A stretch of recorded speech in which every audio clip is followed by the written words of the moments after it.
Last time we saw that how extrusion processing can affect the various cooking parameters, including pasting properties, and how this graph can be useful in modulating or developing the extruded, or especially the expanded products, and how the textural properties can be changed. What are the different ingredients that are being used during extrusion with their sizes or granule sizes.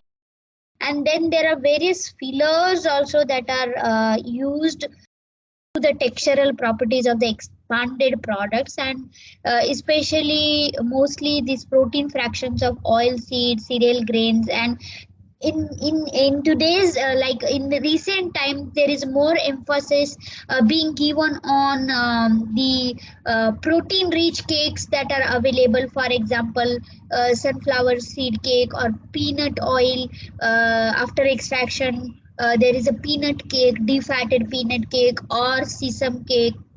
So basically these protein fractions, oil seeds, what they do, especially they improve the flexibility of the dough after hydration during mass plasticization inside the extruder. This extrusion technology is also called as a very novel technology to produce novel products. For example, you see high moisture meat analogs that you see, or you get the soya chunks or soya wadi, or meat analog products that you see, or fibrous meat fiber products which are non-veg, which are vegetarian, are also produced using this extrusion technology.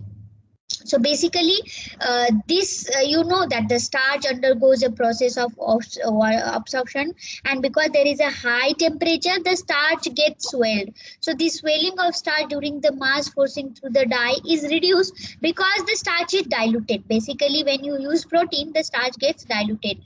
Also, it helps in reduction of the air bubbles during the expansion of the extruded, thereby influencing the shape of the final. So the product becomes more denser than the starch. So if you have just starch, maybe it gets more gelatinized, and that is why there are more air bubbles formed because of the expansion of the starch. But compared to the starch, the protein expansion is less. Then plasticizers are also used in extrusion cooking, and these are like water, oil, many emulsifiers. So these are all texture improvers, so that you get a very good expanded product. So that influences the flow of material inside the extruder, as well as it also reduces the degradation of starch. We have seen that the starch gets degraded into smaller units such as dextrins formed, or smaller units. So these positively affect the quality and the nutritional.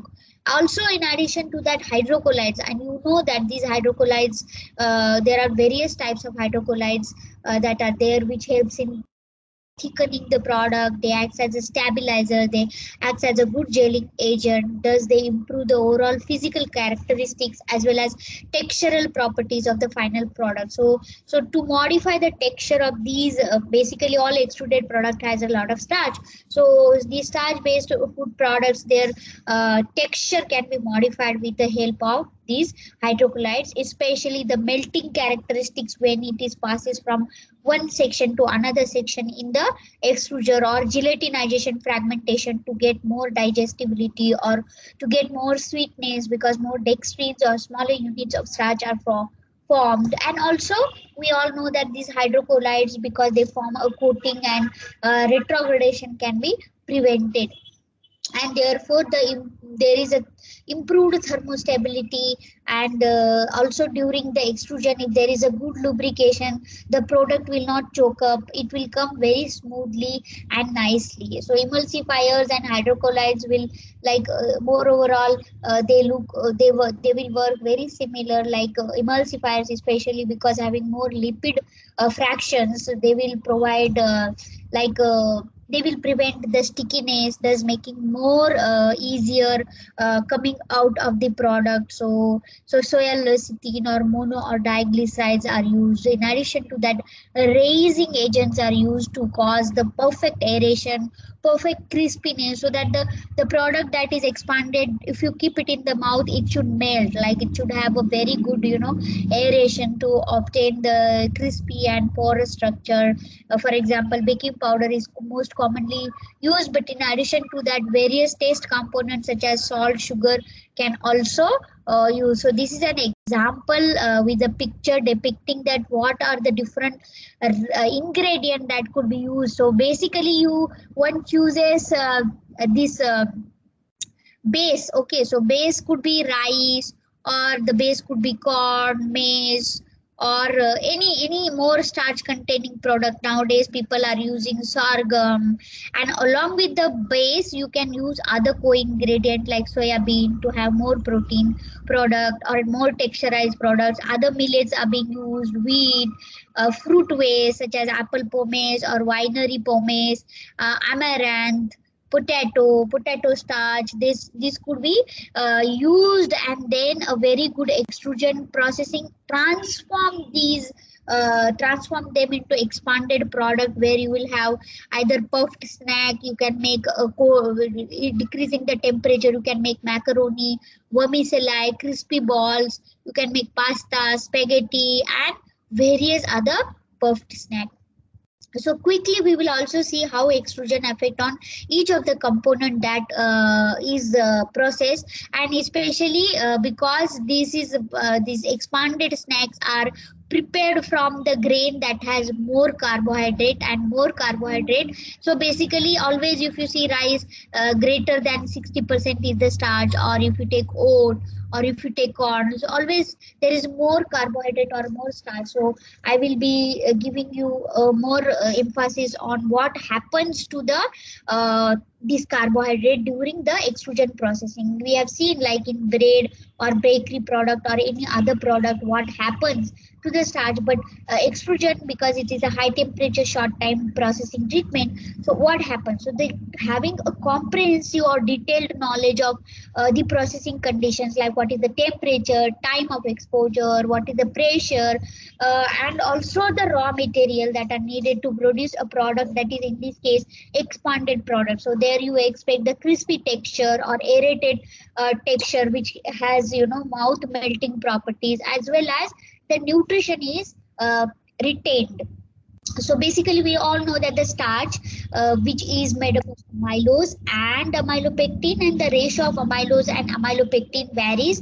Here I'm talking about rice. I have taken a rice. Otherwise there are many examples like oat, millets, other millets, corn, but I have emphasized here. So in case of rice, the rice amylose amylopectin ratio may vary from 20 to 80, amylose amylopectin to 30 to 70, depending upon the variety. Okay, so characteristics of the starch like cooking and gelation is a very important characteristics, and we have already seen that waxy starches are composed of basically amylopectin. So amylopectin responsible for waxiness. You take anything, like even if you take example of oat or barley or wheat, so the grain that has more amylopectin result into waxiness or stickiness, and non-waxy or non-stickiness is because of the amylose.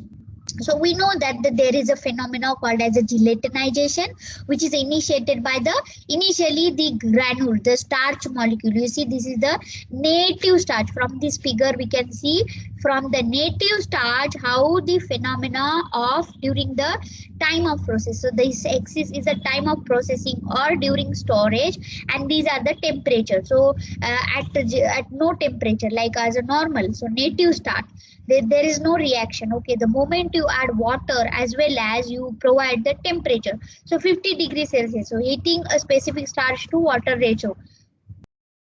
Okay, so what happens? There is a phenomena called as absorption of water. The molecule absorbs the water, and then the granules results into hydration. Okay, the granule leads to the hydration of the amorphous shell, and then simultaneously the hydrogen bonds also disturb. So suppose at this is 50 degrees Celsius, slowly the molecule or the granules have absorbed the water. then it is swelled. Okay, then there will be a temperature around 60 to 70 degrees Celsius. The gelatinization will occur, but you keep giving the like temperature or heating it, so the melting of the granule will take place and the granule will burst. Okay, when the granule will burst, the amylose will come out because of its straight nature, okay, helical nature, whereas amylopectin is a branched molecule which will not break down. So amylose is embedded now in the amylopectin. Okay, so this amylose burst and then it comes out, you see, and then the thickness of the solution, resultant solution, if there is more water, the thickness of the solution is because of the amylose. Okay, so when this amylose is coming out outside this system, for example, suppose this is rice. Okay, so outside in the rice, you know that there is a protein, also there is a lipid. So lipid basically forms complexes. So there are amylose and lipid complexes are formed, and these amylose lipid complexes also depending upon the lipid content type of whether polar or non-polar, that further affects on the retrogradation, recrystallization and other phenomena. Also here the ratio of amylose amylopectin affects on the recrystallization. So further, if you continue the heat around 180 120 degrees Celsius, this is completely now gelled and the molecule has broken down. This entire granule has broken, the amylose has come out, and then complete cooking has taken place. Later on, what you do after cooking or processing the this product is now cooled. Okay, cooled. Okay, so initially there was a this native starch is now gelated. Now this is a completely amorphous structure. It is completely cooked and after that it is cooled. So after cooling, what is happening? This whatever is amylose, in which the water is entrapped between these two linkages. Amylose has these OH linkages, so between these linkages the water is entrapped due to this phenomena of cooking. Okay, gelation. But later on during cooking, what will happen? These bonds will try to align together. Okay, so there is a displacement and this water will come out. Okay, that phenomena is called as a synersis. Okay, this will happen if the water content is excess. But now this molecule is in amorphous state. Now it will try to recrystallize by aligning these bonds again to their original position. Okay, so this again the molecule is trying to align, and during this storage, during this cooling, what happened, there is amylopectin and amylose. So amylose will again what will happen in amylopectin, there are longer chain. So here there will be also if you have really long chains of amylopectin.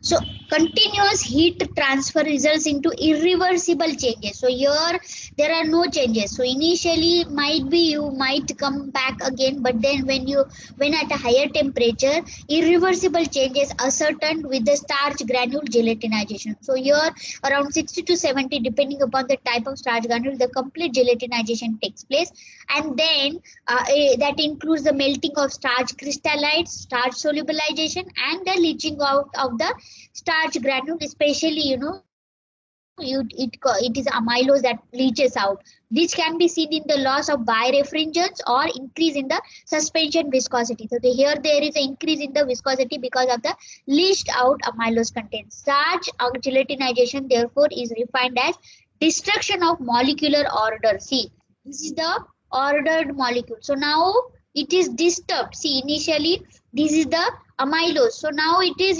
destructed completely. molecular order within the starch granule, including all concomitant and irreversible changes resulting into alteration of its property. Now, after heating, you have included or incorporated water. So now the entire structure is now altered. Okay, its properties are also altered. So starch undergoes a transition from a crystalline. So initially this is a crystalline to an amorphous structure. Okay, to an amorphous structure when heated, and a subsequent, what is happening, it is a nature of the molecule that it is trying to come back to its original state. So initially it was a crystal, then due to heat or gelatinization it becomes amorphous. It is trying to come to its original crystal form. So okay, so then during cooling recrystallization takes place. So when cooled, during the storage, the recrystallization happens. Okay, so there are various factors that affects, like amylose content, amylopectin content, what is the temperature of the storage. Suppose you keep it at a low temperature, the crystallization is faster, glass transition temperature, all these factors affect. Okay, so see here again I have told you, see, this is amylose. Amylose is like a branched carbohydrate, mainly alpha 1,4. You see, this is alpha 1,4 linkages, alpha 1,4 linkages. This is 1, 2, 3 and 4. Okay, again 1, 2, 3, 4. So 1 and 4 linkage, whereas amylopectin you have 1,4 linkages. Okay, these are 1,4 linkage, but in addition to that, this is 1, 2, 3, 4, 5, and then there is a 6 carbon atom. This is a 5 carbon atom. Okay, this is, and then here you have another carbon. So that is the 6 carbon atom, and this is the 1 carbon atom. So there is a 1 and 6 linkage. Okay, so amylose is a straight chain. Okay, mainly based on alpha 1,4 bonds with a molar mass of 105 to 106 and have a degree of polymerization around 600. So if you see here, because of this there will be more bonding between this molecule. But then amylopectin, if you look, how will the bonding will take place? There will not be much bonding because this is a very branch. So this amylose is a chain, shows spiral shaped single or double helix with a rotation on 1,4, with a rotation of 1,4 link with the 6 glucose per turn, where the hydroxyl group, okay, the hydroxyl group are mainly located toward the exterior of the, see, hydroxyl group are located towards the exterior of the helix. As a result, the core of the helix is mainly hydrophobic and hydrophilic. Okay. So if you look at the amylopectin, is a highly multiple branched polymer with a mass of 107 to 109. It is one of the largest natural polymer on the earth. Okay, amylopectin is the largest. You can really large. Amylopectin is based on 1,4 and 1,6. Okay, with constituting branching point localized after every 20 to 70 glucose. And in case of this, it's hardly very little glucose units. Okay, 6 with 6 glucose unit, whereas here it is almost 70 glucose unit, of course depending on source and other things, generating a highly branched structure with lot of pending chains of degree of polymerization of 15, which are mainly responsible for the crystallinity. So this molecule is highly crystalline. This is not crystalline molecule. Okay, and therefore this specific structure of amylopectin has a profound effect on all the physical, chemical and biological properties of a resultant material. So suppose what happens in the extrusion processing. Let us understand what happens in extrusion processing on starch. Okay, so you have this raw starch granule consisting of amylose helix as well as amylopectin branches. Okay, so this is a starch granule. Suppose this is in the rice. So you see there are two. This is your amylopectin, and do you see this is like this is your amylose. So there is amylopectin. So this is your amylose, whereas this is your amylose and this is your amylopectin. So the moment you add the water. Addition of water breaks up the amylose crystallinity because it is highly because of the OH group. It will absorb the water, and addition of water breaks up the amylose crystallinity and the molecule disturbs the helix. Okay, this is easily because of the OH group, the water can imbibe easily, and this is resultantly the amylose crystallinity. Initially the molecule is crystalline, so it will lose its crystallinity and it will disturb the helix. So now resultantly, do you see what is happening? This is a helix. Okay, this is the amylose helix. So now after addition of water, what is happening? This amylose had changed, and it has reduced its crystallinity, and that has resulted into disruption of the helix. Okay, so amylose, then addition of heat and more water causes more swelling. So now you see this amylopectin is not affected much. You see here is amylopectin, whereas amylose is now affected.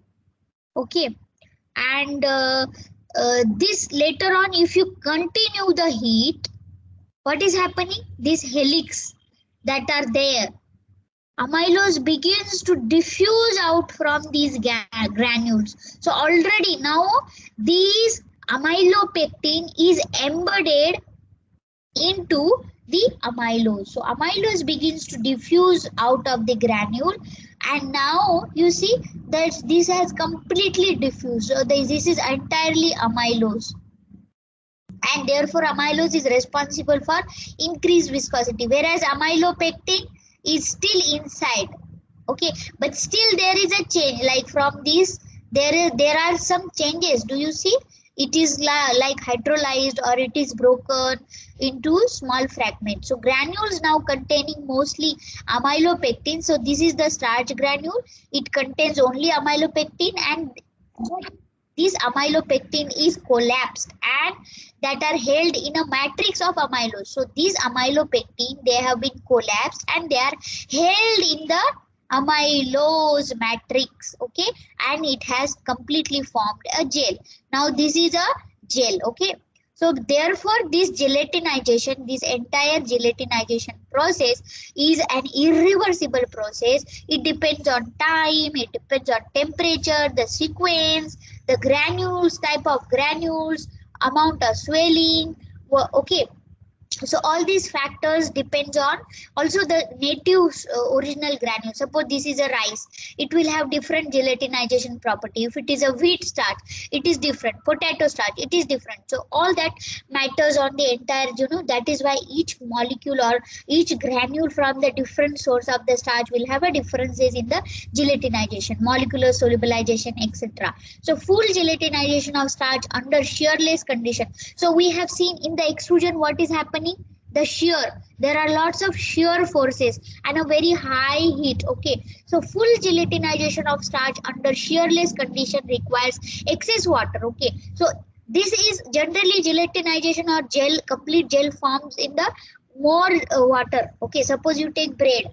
So bread, in the bread, if you add water, there is enough water, we make a dough. But in case of this extrusion, water is not excess. Okay, if the water concentration is too high, the crystallites in the starch might be pulled apart by swelling. Okay, if there is more water, leaving none to be melted at higher temperature.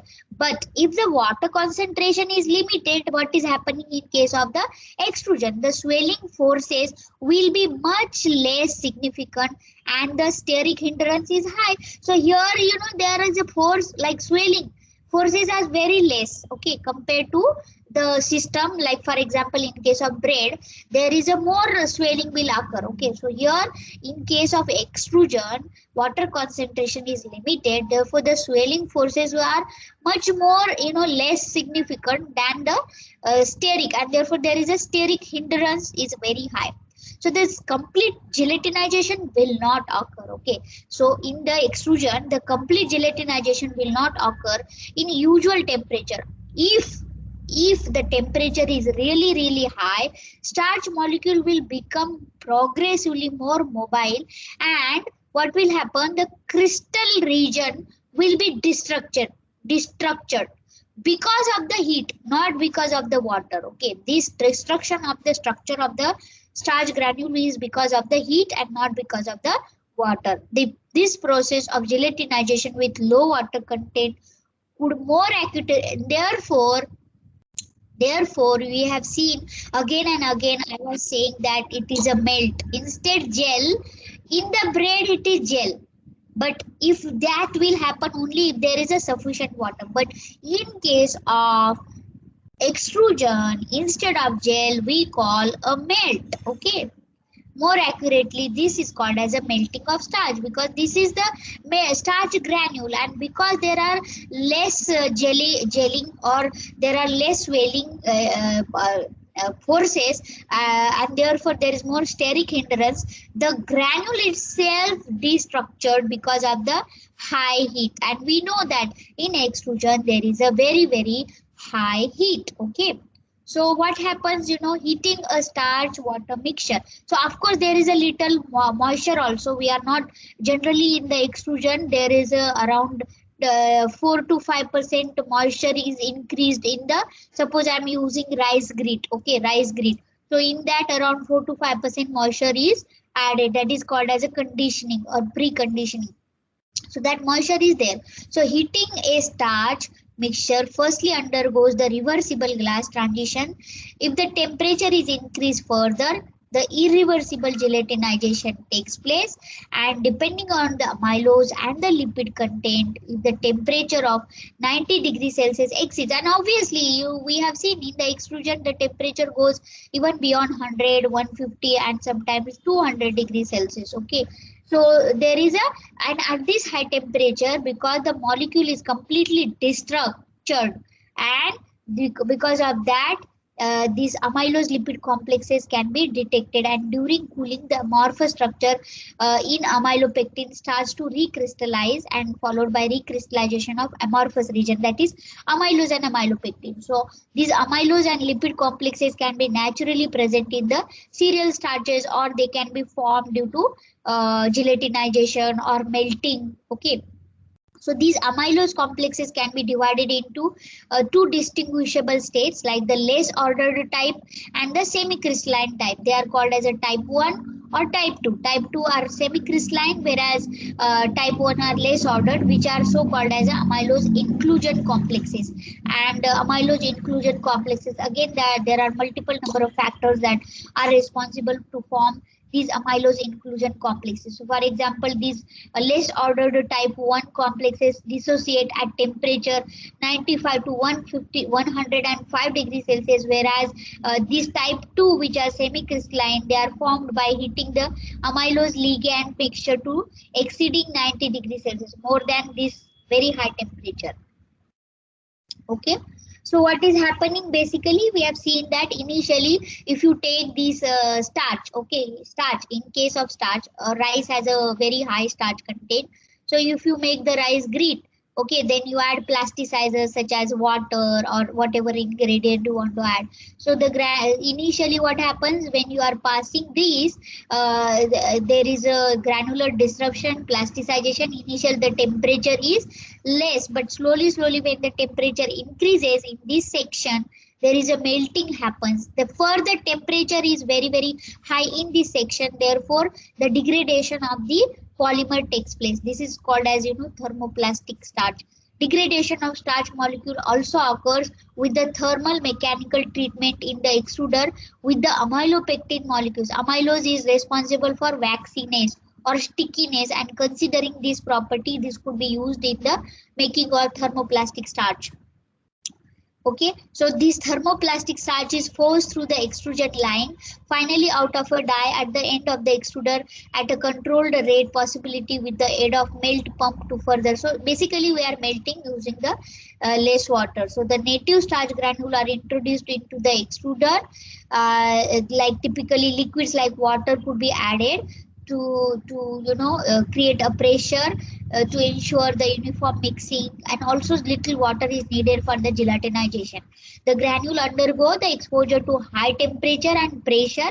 Here there is a lot of pressure. See, there is a now, at this stage there is a lot of pressure in the extruder, resulting into disruption and gelatinization and melting of the starch granule.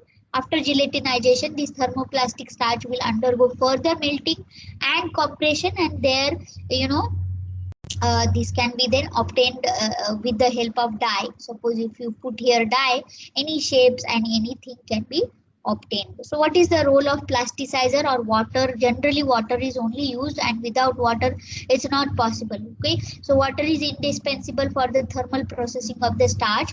By reducing the moisture content, melting temperature of the starch can be increased. Okay, there are a lot of studies that have been carried out. If you increase the moisture, what will happen? If you decrease the moisture, what will happen? Okay, so if the moisture content is decreased, the melting temperature of the starch granule would increase, obviously. Water functions by lowering the melting temperature and plasticizing the starch molecule. The practical processing like water act as a volatile plasticizer, and thus unstable processing or undesirable foaming may be caused due to the evaporation of the water. Obviously, at that high temperature, water has evaporation like a rate at 100 degrees Celsius. So therefore, because we are using a very high temperature, final products based on the starch containing only water usually have poor mechanical property. So all the brittleness, mechanical properties, glass transition temperature, all will depend upon the amount of moisture. Okay.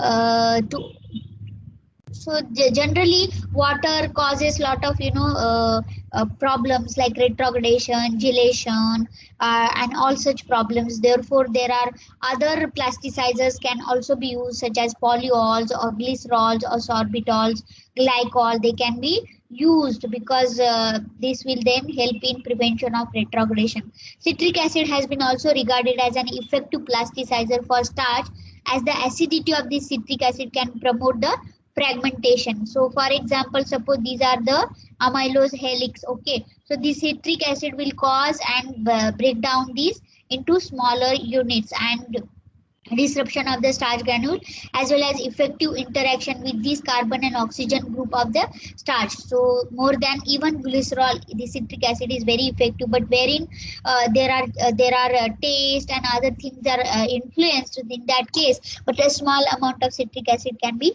used. Okay, and therefore the restriction of hydrogen bond between the hydroxyl group of the starch are restricted. Okay, to participate in the this process of retrogradation. So therefore, the citric acid can result into greater degree of amorphous state, low degree of recrystallization or retrogradation. So during extrusion, the starch molecule will absorb the moisture, will result into gelation.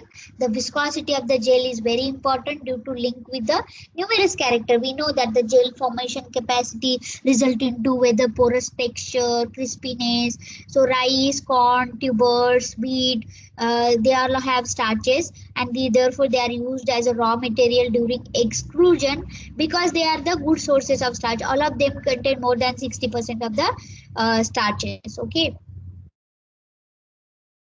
what happens to protein during extrusion? So proteins, we know that they are very heat labile, and extrusion definitely affects on the protein quality, and so basically alkali soluble proteins are degraded more at a temperature around 135 to 150 degrees Celsius than that of 120 degrees Celsius. Lot of studies have been carried out with respect to alkali soluble proteins and other type of how does the moisture content affects. On the other hand, moisture content positively affects on the protein aggregation and negatively affects on interaction. Okay, of the protein. So if you have a high moisture level, that leads to the formation of more protein aggregates by cross-linking. We know there are different types. So if you have more moisture, there will be more protein aggregates and there will be more cross-linking of this SS bond. So if you have more cross-linkings and aggregation, there will be more disulfide bond which modify the morphology. The starch protein morphology would be modified. Also the protein lipid starch interactions will be also extrusion leads to several molecular interaction. We know that during extrusion what is happening, the starch is broken down. Okay, there is a degradation of the longer helix into smaller dextrins, or smaller fragments of the carbohydrates are formed. Sometimes there is this starch, but there is also lipid. So starch lipid complexes are also formed, lipid is coming and attaching. So but then during this protein what happens, this leads to molecular interaction like non-covalent molecular interaction, covalent cross linking, and also there are chances that here the protein comes and gets aggregated. So there are chances that the protein form a matrix encapsulating starch. Okay, so while aggregating it might encapsulate the starch inside. Okay, encapsulating the starch granule and retarding its interaction with the enzymes. Okay, therefore when you use protein, the retrogradation is prevented, because now the starch molecule is no more available for the process of recrystallization, because now this starch molecule is encapsulated into the protein aggregates. You understand? So the protein form a matrix encapsulating starch granule and retarding its interaction with enzyme. The mechanical shear disturbs. So further, if you have these aggregates, okay, these protein aggregates are formed. So we know that during the extrusion there is a shearing forces.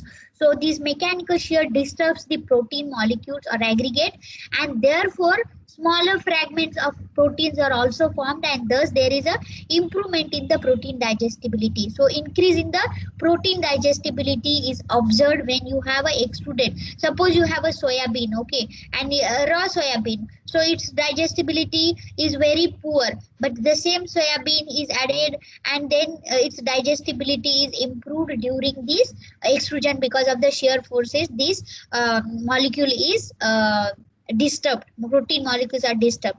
Also there is a possible reason that the protein denaturation and inactivation also removes these anti-nutritional factors such as a protein inhibitor gets inactivated, and therefore the digestion improves. So you have this native protein, and because of the shearing action in the extrusion at high temperature, what is happening, it is disturbed. Okay, it is disturbed, and then it is broken. There is an unfolding. So initially it is a folded molecule aggregates it had, and then it is broken and it is unfolded. Further shearing at a high temperature is resulting into degradation of this amino, and then see this SS bond. Do you see? So this is S and this S, and this is the protein, your protein molecule. Okay, you see. So and then further you heat and press, there are more aggregations are formed. They are coming together and forming more SS linkage. So because we know that this protein is very important ingredient, and that is why taking this change into consideration, you know, the soya chunks or high moisture meat analogs are produced. Meat analogs, like they look exactly similar to meat, the texture of that product is similar to meat protein, and this is because of the extrusion. So during extrusion protein is denatured, it is unfolded, it is realigned, and then cross-linked. These SS linkages are coming again due to the shear and heat and pressure and also cooling achieved in the extruder in during the cooling die, and therefore you have this a very novel high moisture meat analogs can be prepared of the different types. Okay, in that also different texture could be obtained. Several factors obviously determine the protein interaction, like whether the protein is from soya bean or whether it is from peanut or whether it is from cereal, whether it is which type. So protein type, pre-treatment given, extrusion parameters, all that. Okay, so this is like you see muscle like chunks. Literally this muscle you see from this picture, you think that this is also muscle like, but this is prepared by addition of the appropriate protein blends. You add an appropriate amount of water, These are the various zone wherein you add the feed, you do the moisture hydration, like you add little percentage of moisture, and then the temperature is slowly increased in the section, upcoming section in the extruder. There is a mixing and kneading and unfolding of the molecule takes place. Further, there is a high temperature. Okay, the temperature increases in this, and therefore the melting of the protein starch due to the shearing action, the fiber formation in the protein takes place due to the unfolding and the cross linking. And then you have this die. With the die you can have the different shapes or muscle like chunks. Okay, long cooling, generally long cooling dies are used, and this is with the help of twin screw extruder. High moisture meat analog, okay, are prepared, and they are coming into, like, they are becoming very famous because people are choosing vegetarian vegetarian food over the non-vegetarian forces due to many reasons. Okay, so basically the native proteins are completely denatured, and tertiary quaternary structure is unfolded, and then unfolded protein molecules, they align themselves with the flow of material towards the dye, because there is more pressure, more temperature, and then there is more exposure of the hydrophobic residues such as phenylalanine and tyrosine, and that reduces the solubility of the extruded protein, and thus the fibrous texture is uh, seen. Uh, we have also lipids present in either cereals or the legumes that we use. So there is extrusion also causes a change in the lipid, and it was a study in which, if you have this raw oat or raw rice, so there will be suppose 4 to 5% of the oil, or peanut. Okay, so raw peanut, so there is around 30% of the fat. So after extrusion, what happens, due to the extrusion, this lipid, we have we have seen in the previous slide, that the lipid and starch complexes are formed and they are embedded. So because of that, the starch is the lipid, sorry, lipid is not available for the extraction, so it is like forming a lipid starch complexes. So extrusion leads to decrease extractable lipid, so no lipid, free lipid is available. So there was a study wherein, the raw material was extracted, so around 190 to 100% fat was extracted, but then the same raw material was extruded and only 40 to 55% of the fat was extractable.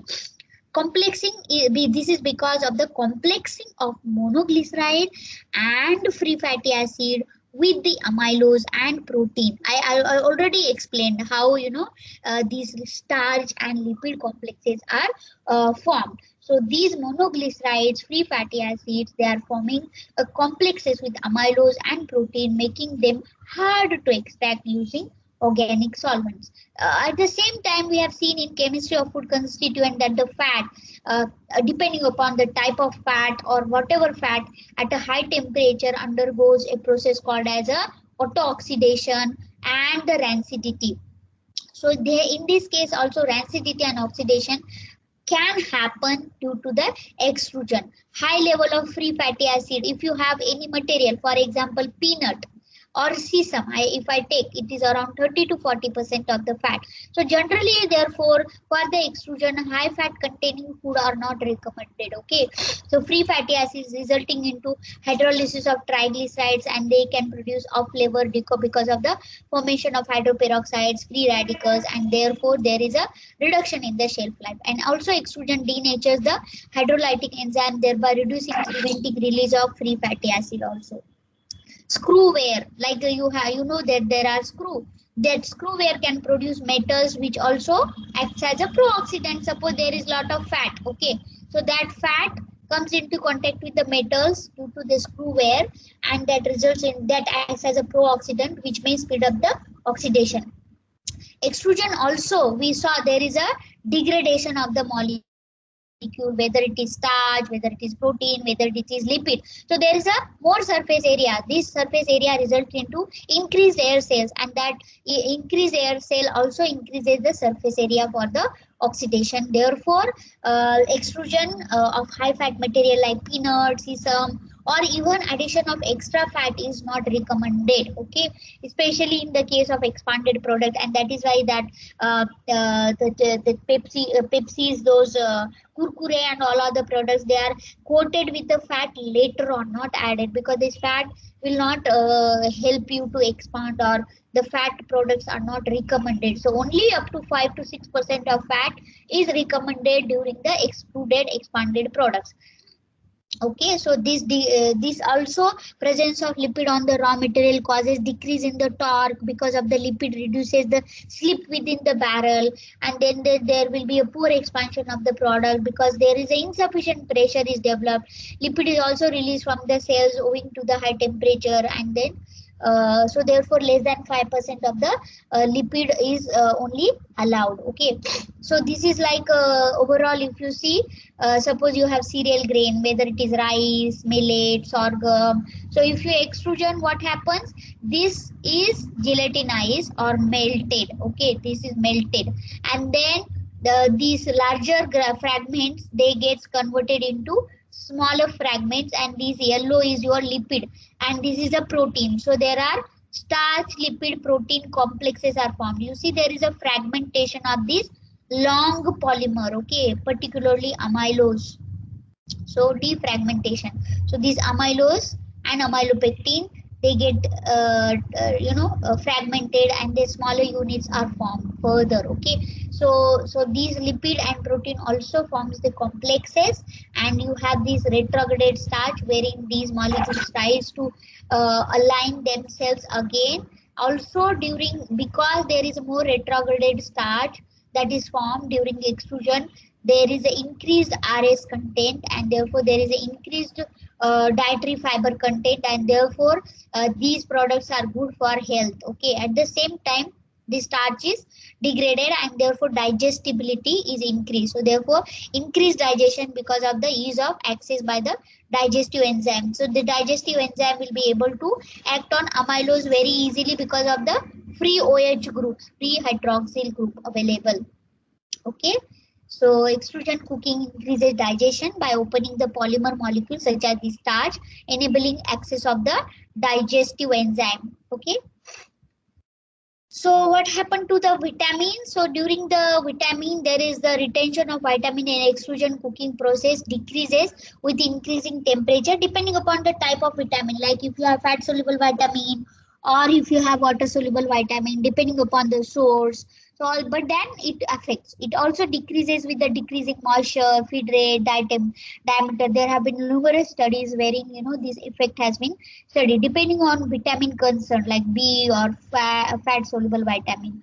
So for example, what is the level of destruction of the vitamin? Suppose if you increase the barrel and mass temperature, the destruction of the vitamin is more. Obviously, high temperature, there will be, whether it is fat soluble or whether it is water soluble, both of these is going to get destructed because of the high temperature. Screw speed, also due to high screw speed, there is a more destruction of the vitamin. If you have more specific energy input, obviously there will be more destruction of the vitamin. If you have more moisture, maybe more gel is formed, and therefore the molecules are embedded, and therefore these vitamins are protected, and therefore more feed moisture content decreases the destruction of the vitamin. Diameter also decreases the destruction of the vitamin, whereas throughput increases the destruction of the vitamin. So particularly, therefore, specific vitamin compounds can be added externally to compensate the losses during extrusion or post-extrusion application by dusting, enrobing, spraying, coating, or filling together with the other ingredients can also be done.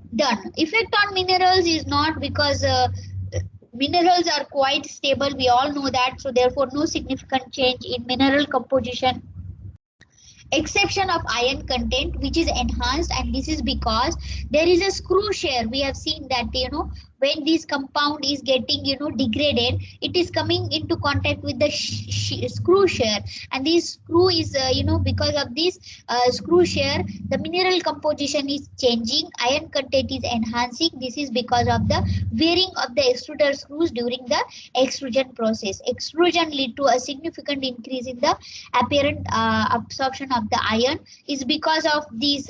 Suppose if you have millet, okay, suppose you do extrusion of the barley or extrusion of the wheat and or bran containing bran. So obviously the polyphenol, tannin, all these anti-nutritional factors are inactivated, and therefore there is a more availability. We know that the bioavailability of the iron is improved when there is a no anti-nutritional factor. So there is a significant effect of extrusion on anti-nutritional factors such as extrusion leads to hydrolysis of phytates. Therefore, there is a increased mineral availability extruded at high temperature, reorganization of dietary fiber which can be greater at high temperature, low moisture extrusion combination to increase the soluble fiber. That could also explain the increased mineral absorption as a result of opening up the fiber matrices. Already explained that how this fiber matrices or the starch gets opened up, and that therefore if you have these smaller fragments, suppose you eat this expanded product in which you have this fiber with the smaller fragments, so in the smaller intestine or larger intestine, that will be very easy for the bacteria to ferment. So the fermentation in the colon is increased. Okay, so therefore also there is an additional reason that reduced anti-nutritional factor including lectins, trypsin inhibitor, oxalates, and tannin improves the digestibility or improves the bioavailability of the mineral. So extrusion carried out at a range of 140 to 180 degrees Celsius and a screw speed of 150 to 120 RPM and with a moisture of 14 to 22% was effective in case of a lentil. This research was carried out in our own department by one of our students, wherein when the moisture content in case of the lentil spill, our dal, okay, so it was extruded. So a significant, like almost you see 99% of these anti-nutritional factors were inhibited because of this setting of the extrusion, and we have this was a twin screw extruder.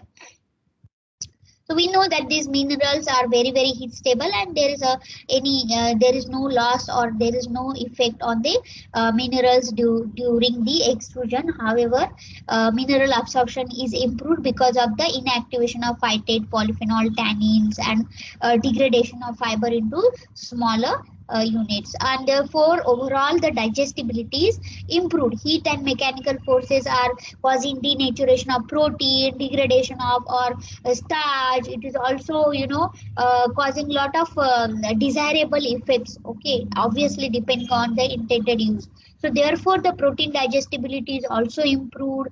There is inactivation of anti-nutritional factor, therefore also protein digestibility and bioavailability of the protein increases, because we know that trypsin emitter or hemagglutinin, phytate, tannins, they bind with the protein and thus forms the complexes, and this then complex is not bioavailable. Therefore, when these anti-nutritional factors are inactivated, obviously the protein bioavailability is increased. Therefore, expanded snack like the kurkure or prepared from the high protein, they have a more digestibility or bioavailability of the protein. So shear forces applied during extrusion can open up the protein structure and enhances the digestibility. I already explained before when we were seeing the effect on protein. So thermal unfolding of the protein, inactivation of trypsin inhibitor, that all overall lead to improved digestibility. And at the same time, what is happening? The sulfur amino acids, like because they are directly exposed, like we saw that. Suppose this is your protein, and here SS, okay, SS. So these sulfur amino acids are easily available. Their bioavailability is high, and due to increased surface area upon which enzymes can, the protease enzymes that are there in our body, they can easily access these sulfur amino acids. So this also, there are reports that a very high temperature might result into loss of some of the amino acids like lysine, arginine, histidine, cysteine, methionine, and tryptophan. Okay, so what is effect on dietary fiber? Like dietary fiber also disintegrates. So, and there are reports that the insoluble dietary fiber converts into soluble dietary fiber due to the high temperature and the pressure. So, bioavailability of these minerals is improved. If there is no fiber or disintegrated fiber, the mineral is also bioavailable, because we know that this fiber binds with the mineral and make them unavailable. We have studied that a lot in various, lectures, that the fiber, if there is more fiber in any of, suppose, wheat grain, okay, so if there is more fiber, it makes the iron and many of the minerals unavailable, okay. So, but in this case, what happened? The extrusion causing conversion of IDF to SDF, like soluble dietary fiber. So, mineral complexes are broken down to release the minerals. So, high shear temperature combination of extrusion leads to the redistribution of the insoluble dietary fiber to the soluble form, and therefore these minerals are, because we know that this bran or dietary fiber contains more mineral matter. So, and also there is an increase in the resistance charge during extrusion can also be explained, like there is more dietary fiber. So there is like IDF is converted into SDF. SDF is very good for health. Also there is a RS is formed, that is resistance charge because of the retrogradation. And there are two ways in which the RS is formed during extrusion. One is during extrusion there is a transglucosidation. You know that in transglucosidation generally this is a phenomena. Suppose you have disaccharides. So disaccharides, because of the transglucosidation, what happens? They convert, they form triglycerides. Okay, these two molecules and then the third small molecule come together and they form the triglycerides. So because of these small fragments comes together, which are already, so for that transglucosidation phenomena occurs where carbon oxygen bonds are cleaved and they form a new unhydroglucose linkages. So they are unhydroglucose linkages which are more resistant to digestive enzymes. So there is no more, this OH group is available for the enzyme to act on. So smaller units coming together, we know that already because of the shearing action, smaller units are formed, but because of the high temperature cooling, sudden cooling, this transglucosidation is formed and therefore there is RS. There is another phenomena that is explained, like naturally the formation of retrograded amylose, which is more resistant to starch hydrolyzing enzyme, that is formed. So there is increase in RS content, and this RS content is very good for managing the weight. That can also lower the glycemic response. That can also help in fecal elimination of bile and fat, like bad fat particularly. So therefore there is also, this is also helpful in the CVD diseases. Phytochemicals, like phytochemicals are associated with the decreased risk of developing diseases such as cardiovascular diseases, type 2 diseases, obesity, cancer. So phytochemicals are nothing but they are the antioxidants which contain the free radicals, and therefore it gives the these free radicals, we know that causes oxidative stress. So these basically phytochemicals, where they are generally embedded in the food matrices, thereby reducing their bioavailability. So initially these are not bioavailable, but due to extrusion, what is happened, due to the shear high pressure temperature, the food matrix gets disrupted, destructured, and therefore these phytochemicals are more bioaccessible through the increased gelatinization of starch, melting of starch, denaturation of protein, and sometimes these protein and these phytochemicals are embedded or bound together. So because of this extrusion, these get released and breaking down into many complexes, and therefore they are more bioavailable. Okay. So in one of the study, extrusion caused increased extraction amount of these phytochemicals. Okay, and that was observed that therefore the antioxidant activity in terms of ORAC was very high. The decrease in bound phenolics was observed. Therefore, the antioxidant activity was very good. So in conclusion, what I would like to conclude here on the basis of the entire discussion, 3 lectures on extrusion, that the food extrusion is used in development of various novel products, such as you can create any form of products, various pictures also we saw, including meat analogs, including low fat products, high fiber products, high antioxidant activity products, high bioactive or phytochemical products. So there is a high potential to produce a high quality product. But one thing you have to keep it in mind, you have to operate the conditions of the extrusion in such a way that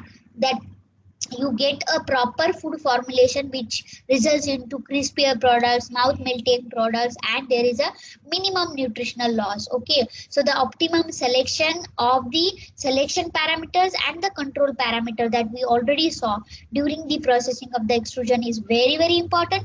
At the same time, processing conditions or parameters are important, but at the same time the ingredient, which is very very important, whether it has high starch content, whether it has a high fiber content, that is also very very important with respect to the sensory properties or consumer acceptability. These secondary parameters, primary parameters of the extrusion significantly affect on physical properties of the expanded product, chemical property of expanded product, its cooking quality, textural quality, pasting property, thermal property, and also the nutritional property of the final product. So we have obviously seen that in detail, and I will be very happy to have if any questions